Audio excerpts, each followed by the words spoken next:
আসসালামু আলাইকুম সুপ্রিয় শিক্ষার্থী, কেমন আছো সবাই? ক্যামব্রিজ ল্যাবরেটরি হাই স্কুলের পক্ষ থেকে সবাইকে আন্তরিক শুভেচ্ছা অভিনন্দন। সো ভিডিওর থাম্বনেল দেখে তোমরা বুঝতে পারছো আজ আমরা কি নিয়ে আলোচনা করবো। হ্যাঁ, আজ আমরা তোমাদের দেখাবো নবম দশম শ্রেণীর রসায়ন বই থেকে রাসায়নিক বিক্রিয়া অধ্যায়ের লা শাতিলিয়ারের নীতির প্রয়োগ নীতি। ও মাই গড, লা শাতিলিয়ারের নীতির প্রয়োগ নীতি, স্যার কোনোদিন তো এই কথাটা শুনি নাই। এটা আসলে কি জিনিস?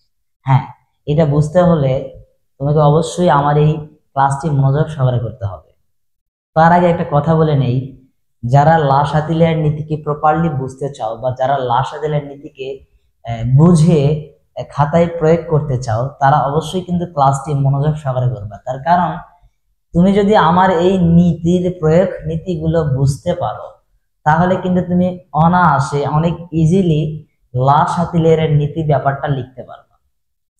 ঠিক আছে? তাছাড়া অনেক স্টুডেন্টরা আমাকে কোশ্চেন করে যে স্যার আমি লা শাতিলিয়ার নীতিটা বুঝি নাই, পুরি মাথার উপর দিয়ে যায়, মুখস্থ করি। আমি তাদের জন্য এই কথাটাই বলতেছি যে তোমরা যদি এই ক্লাসটি ভালোভাবে দেখো বা করো, মনোযোগ সহকারে যদি দেখো, তাহলে কিন্তু লা শাতিলিয়ার নীতি নিয়ে কোনো প্যারা খাওয়া লাগবে না। ঠিক আছে? No tension. ঠিক আছে, কোনো টেনশন করতে হবে না লা শাতিলিয়ার নীতি নিয়ে। সো দেখো, আর বক বক না করে আমরা চলে যাচ্ছি আমাদের মূল টপিকে। তো সে পর্যন্ত অবশ্যই ক্লাসটি মনোযোগ সহকারে করতে থাকবে। So look at the board. দেখো, আমি তোমাদের বোঝার সুবিধার্থে এখানে রেখে রাখছি লা শাতিলিয়ারের নীতির প্রয়োগ নীতি, এবং আমি এখানে লিখছি যে তাপ উৎপাদী বিক্রিয়ার ক্ষেত্রে। মনে রাখবা, এখানে একটা কথা বলে নেই তোমাকে, আমি এখানে যে রুলস গুলো লিখছি বা আমি এখানে যে রুলস গুলো বলে রাখছি, এই প্রত্যেকটা রুলস শুধুমাত্র বা কেবলমাত্র তাপ উৎপাদী বিক্রিয়ার ক্ষেত্রে প্রযোজ্য, তাপ হারের ক্ষেত্রে নয়। তবে মজার বিষয়, এই রুলস গুলো তুমি যদি বুঝতে পারো, তাহলে এই রুলস এর অপোজিট রুলস গুলো হবে তাপ হারি বিক্রিয়ার ক্ষেত্রে। ঠিক আছে? তো দেখো, আমরা কথা না বাড়িয়ে চলে যাচ্ছি আমাদের মূল আলোচনায়। দেখছি তাপের প্রভাব। তোমরা কিন্তু জানো যে লা শাতিলিয়ারের বিক্রিয়ায় প্রভাব রয়েছে তিনটা, একটা তাপ, চাপ, আর একটা হচ্ছে ঘনমাত্রা। তো দেখো, প্রথমেই আমি লিখছি তাপের প্রভাব। কি লিখছি দেখো, রাসায়নিক সাম্যাবস্থার উপর। তোমরা কিন্তু সাম্যাবস্থার ব্যাপারটা বোঝো, তাই না? যদি না বোঝো তাহলে আমার এই ভিডিওর ডিসক্রিপশন বক্সে আমি তোমাকে সাম্যাবস্থার যে লিঙ্কটা দিয়ে দেবো, তুমি দেখে নিও। ঠিক আছে? রাসায়নিক সাম্যাবস্থার উপর তাপমাত্রা বাড়ালে, ও মাই গড, এই যে বাড়ালে, তোমরা কিন্তু লা শাতিলিয়ার নীতিতে দেখেছিলে যে রাসায়নিক কোনো উভমুখী বিক্রিয়ার ক্ষেত্রে রাসায়নিক সাম্যাবস্থার উপর তাপ, চাপ ও ঘনমাত্রার পরিবর্তন। এই যে পরিবর্তন, এখানে কিন্তু লেখা ছিল বৃদ্ধি বা হ্রাস। যারা দেখো নাই তারা কিন্তু অবশ্যই দেখে আসবা যে লা শাতিলিয়ার নীতি ব্যাপারটা কি। আমি তোমাদের বোঝার সুবিধার্থে বা তোমাদের জানার সুবিধার্থে আমি আমার এই ভিডিও ডিসক্রিপশন বক্সে দিয়ে দেবো, তোমরা দেখে নিও। ঠিক আছে? ওইখানে লেখা ছিল বৃদ্ধি বা হ্রাস। তো এই ক্ষেত্রে আমি এখানে লিখে রাখছি যে রাসায়নিক সাম্যাবস্থার পর তাপমাত্রা বাড়ালে, অর্থাৎ আমি যদি তাপমাত্রাটা বাড়ায় দিই, তাহলে কি হবে? রাসায়নিক সাম্যাবস্থা ডান দিক থেকে বাম দিকে অগ্রসর হবে। অর্থাৎ আমরা জানি যে একটা রাসায়নিক বিক্রিয়ায় দুইটা পার্ট থাকে, একটা থাকে বিক্রিয়কের পার্ট আর একটা থাকে উৎপাদের পার্ট। তোমরা জানো যে বিক্রিয়ক থাকে বামে আর উৎপাদ থাকে ডানে।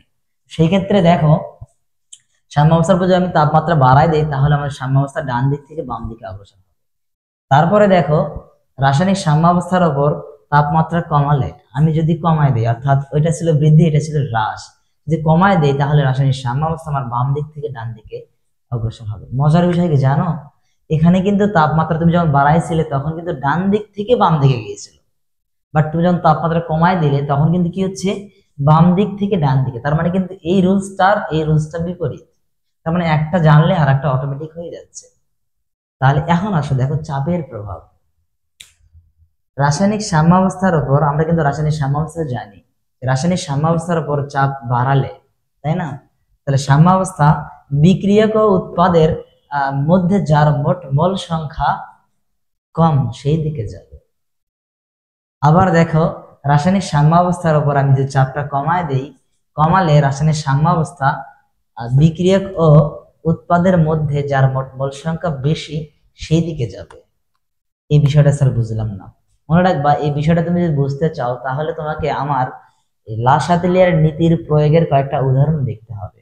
তাহলে আমি ওই উদাহরণ দেখবা যে ওই উদাহরণের মধ্যে দিয়ে আমি তোমাকে বুঝাই দিব যে মোট মোল সংখ্যা বিষয়টা আসলে কি। ঠিক আছে? তো দেখো, এরপরে একটা কথা আছে যে তুমি যদি চাপ দিয়ে ব্যাখ্যা করতে চাও, তুমি চাইলেই চাপ দিয়ে ব্যাখ্যা করতে পারবে না। তার কারণ চাপ দিয়ে ব্যাখ্যা করতে হলে কয়েকটা কন্ডিশনকে ফলো করতে হবে। ঠিক আছে? সেই কন্ডিশনগুলো আমরা একটু দেখি। বোর্ডে দেখো লেখা আছে নোটাবেল। আমি লিখছি তার মানে চাপ দিয়ে তুমি যদি ব্যাখ্যা করতে চাও তাহলে কি হতে হবে, অবশ্যই বিক্রিয়ক ও উৎপাদের কোনো একটিকে গ্যাসীয় হতে হবে। অর্থাৎ আমরা জানি যে একটা রাসায়নিক বিক্রিয়া দুটো অংশ থাকে, একটা বিক্রিয়কের পার্ট একটা উৎপাদের পার্ট। সেই বিক্রিয়কের মধ্যে অথবা উৎপাদের মধ্যে যে কেউ একজন কি হতে হবে, যে কোনো একটিকে আমাদের হইতে হবে গ্যাসীয়। এবং অবশ্যই বিক্রিয়ক ও উৎপাদের মাঝে মোট মোল সংখ্যার কি থাকতে হবে, ব্যবধান। অর্থাৎ বিক্রিয়কের মোট মোল সংখ্যা যদি 4 হয়, উৎপাদের হবে ধরো 2 বা 3, বা বিক্রিয়কের যদি 1 হয় উৎপাদের হবে 2। মোট মোল সংখ্যার ব্যবধানটা থাকতে হবে।